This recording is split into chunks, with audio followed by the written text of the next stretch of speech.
கர்த்தருடைய பரிசுத்த நாமத்துக்கு மகிமை உண்டாவதாக. இந்த நாளிலும் உங்களை வேத வார்த்தைக்கு நேராய் அன்போடு கூட அழைக்கிறோம். இந்த நாளின் தியானத்துக்கென்று சங்கீதங்களின் புத்தகம் 5ஆம் அதிகாரம் 12வது வசனத்தை வாசிக்க கேட்போம். கர்த்தாவே, நீர் நீதிமானை ஆசீர்வதித்து காருண்யம் என்னும் கேடகத்தினால் அவனை சூழ்ந்து கொள்ளுவீர்.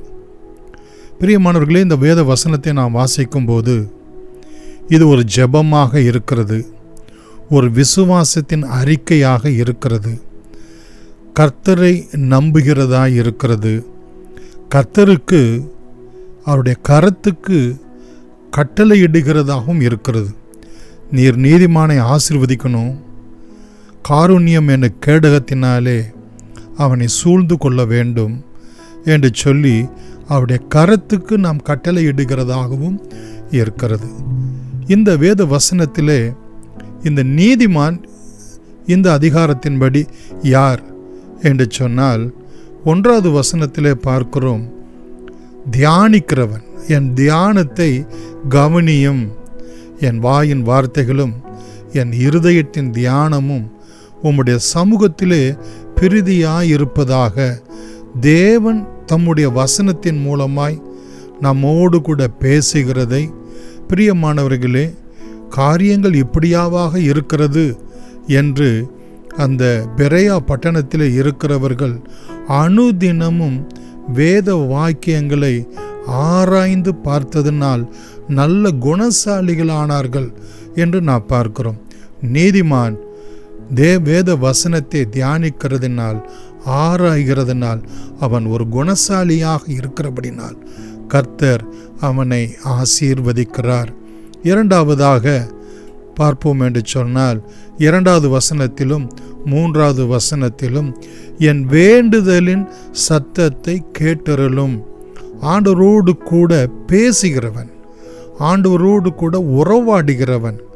பிரியமானவர்களே, ஆண்டவருடைய சத்தத்தை கேட்கிறவன் மாத்திரமல்ல, ஆண்டவருக்கு தன்னுடைய சத்தத்தை கேட்கும்படி நித்தமும் அதிகாலையிலே அவருடைய சமூகத்திலே ஆயத்தமாகி காத்திருப்பேன் என்று அவன் சொல்லுகிறதை நாம் பார்க்கிறோம். அதிகாலையில் என்னை தேடுகிறவர்கள் என்னை கண்டடைவார்கள் என்று.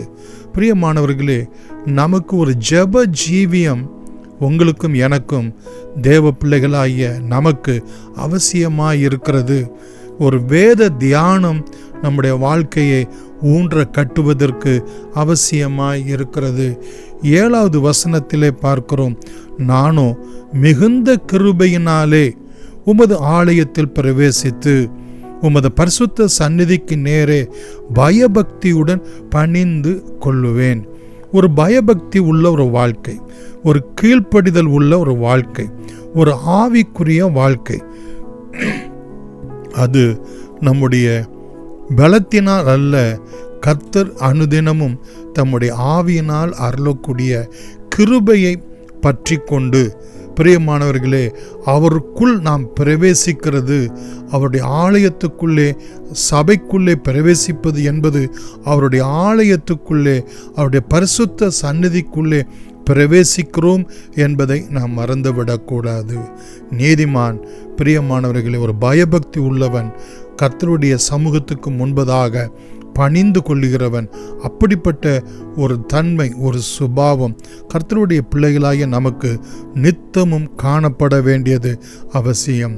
8வது வசனத்திலே நாம் பார்க்கிறோம், என்னை உம்முடைய நீதியிலே என்னை நடத்தும். பிரியமானவர்கள், நம்முடைய நீதியெல்லாம் அழுக்கான கந்தை என்று நாம் பார்க்கிறோம். உம்முடைய நீதியிலே, உம்முடைய பார்வையில் எது சரியோ அல்லது உம்முடைய சித்தத்தின்படி என்னை நடத்தும். நம்முடைய நீதிமான் யார் என்று சொன்னால், என்னுடைய சித்தத்தின்படி அல்ல, உம்முடைய சித்தத்தின்படியே எனக்கு ஆக கடவுது என்று தேவ சித்தத்திற்கு தன்னை நித்தமும் ஒப்பு கொடுக்கிறவன், சப்மிட் பண்ணுகிறவன். அப்படிப்பட்ட ஒரு வாழ்க்கை வாழ்கிறவர்களாய் நித்தமும் காணப்பட கர்த்தர் அனுக்கிரகம் செய்வாராக. கடைசியாக நாம் பார்க்கிறோம், உம்மை நம்புகிறவர்கள் யாவரும் சந்தோஷித்து எந்நாளும் கெம்பீரிப்பார்களாக. நீர் அவர்களை காப்பாற்றுவீர். உம்முடைய நாமத்தை நேசிக்கிறவர்கள் உம்மில் களி கூறுவார்களாக.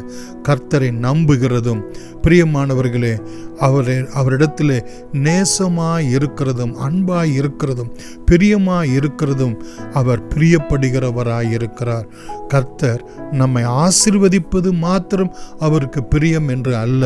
பிரியமானவர்களே, நாம் அவரை நேசிப்பது, அவரிடத்திலே அன்பு கூறுகிறதையும் முழு இருதயத்தோடும் முழு ஆத்துமாவோடும் முழு பலத்தோடு கூட அவரிடத்தில் அன்பு கூறுகிறதும் நேசிப்பதும் அவருக்கு பிரியமான ஒன்று. அதிலே அவர் அப்படிப்பட்ட ஒரு வாழ்க்கையிலே நாம் சந்தோஷப்பட வேண்டும், கெம்பீரிக்க வேண்டும். பிரியமானவர்களே, களி கூற வேண்டும். கர்த்தருக்குள் மகிழ்ச்சியாயிருங்கள். மறுபடியும் உங்களுக்கு சொல்லுகிறேன், கர்த்தருக்கு மகிழ்ச்சியாயிருங்கள் என்று பிலிப்பியர் 4:4 அப்போஸ்தலனாகிய பவுல் சொல்லுகிறதை பார்க்கிறோம். அப்படிப்பட்ட நீதிமானை கர்த்தர் ஆசீர்வதிக்கிறார். தமது காருண்யம் என்னும் கேடகத்தினால் அவனை சூழ்ந்து கொள்ளுகிறார் என்று நாம் பார்க்கிறோம். காருண்யம் என்பது ஸ்டெட்ஃபாஸ்ட் லவ், தொடர்ந்தேர்ச்சியான அன்பு. அல்லது எரேமியா 31:3 பார்க்கிறோம், அநாதி சிநேகத்தினால் உன்னை இழுத்து கொள்ளுகிறேன் என்று. பிரியமானவர்களே, இந்த காருண்யத்தினாலே 2 பேதுரு 1:3 ஆண்டவர் நம்மை அழைத்திருக்கிறார் என்றும், சங்கீதம் 33:5 இந்த காருண்யத்தினாலே இந்த பூமி முழுவதும் அது நிறைந்திருக்கிறது என்றும் நாம் பார்க்கிறோம். சங்கீதம் 18:35 கர்த்தர் தம்முடைய காருண்யத்தினால் நம்மை பெரியவனாக்குகிறார் என்று. கண்களை மூடி நாம் செபிக்கலாம். அன்புள்ள இயேசு சுவாமி, என்னை செபிக்கிற ஒரு நீதிமானாய், கிருபையினால் பயபக்தி உள்ள ஒரு வாழ்க்கை வாழக்கூடிய ஒரு நீதிமானாய், உம்முடைய தயவுள்ள சித்தத்தின்படி நீதியின்படி உம்முடைய வழியின்படி கீழ்ப்படிந்து நடக்கக்கூடிய ஒரு நீதிமானாய், உம்மையே நம்புகிறவனாய், உம்மையே நேசிக்கிறவனாய், உமக்கு முன்பதாக ஒரு ஃபெய்த்ஃபுல் லைஃப், ஒரு ஒபீடியன்ட் லைஃப், ஒரு கிரேஸ்ஃபுல் லைஃப், ஒரு ப்ரேயர்ஃபுல் லைஃப் வாழக்கூடிய நீதிமானாய் நித்தமும் உம்முடைய சமூகத்திலே காணப்பட எங்களுக்கு நீர் அனுக்கிரகம் செய்தருளும். ஆண்டவரே, உம்முடைய கிருபையினால் உம்முடைய அநாதி சிநேகத்தினால் எங்களை ஆசீர்வதித்து ஆண்டவரே எங்களை நிரப்பும்படியாய், ஆண்டவரே உம்முடைய சமூகத்திலே எங்களை பெரியவனாக்கும்படியாய் இயேசுவின் நாமத்தில் நன்றியோடு கூட வேண்டுகிறோம். எங்கள் ஜீவனும் இரக்கமும் உள்ள எங்கள் அன்பின் பிதாவே, ஆமென். God bless you.